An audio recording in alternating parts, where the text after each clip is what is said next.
Amaphoyisa acela ukufunisa umgulukudu oweqe wabulala amaphoyisa amabili endaweni yaseRoodepoort eGauteng. Angiqale ngibingelele ngokwamukela le channel eMasweti Media Production okubingelelayo umxolisi ngibonakala ngaphansi le enkandla. Mangabe uyaqala ukufika cela uqinisekise isiqiniseko sokuthi ucofa subscribe maqoqo le video ushaye like bese ke uyakhomenta kulolu daba namhlanje. Udaba ngezingalo njengamanje luthi amaphoyisa sekhiphe inani lesamba elilinganiselwe ku-150,000 wamalandi kulowo ozobalekelela ukuba ke athole lo wesilisa ogama lakhe uJabulani Thabang Moyo wasezweni laseZimbabwe oweqe ngokubulala amaphoyisa amabili egaraji lapho khona amaphoyisa bekade ke emtransporter esuka ke enkantolo ngenkathi ke eyovela ecaleni abekade ke boshelwe lona lokwenza irobbery.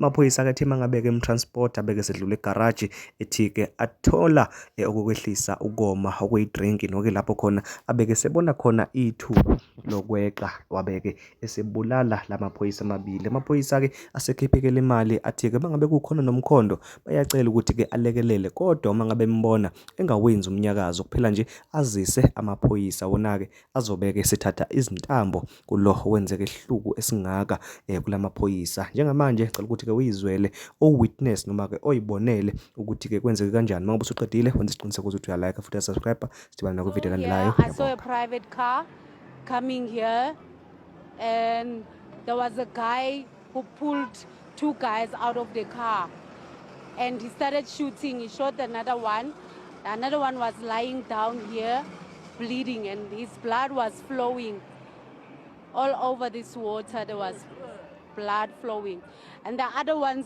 tried to run away facing this way going upwards, and he started running after him and he shot him and he lied on top of the pavement, and that's where the cars, they started driving off with the car and they went upwards also, and it was a Toyota Corolla.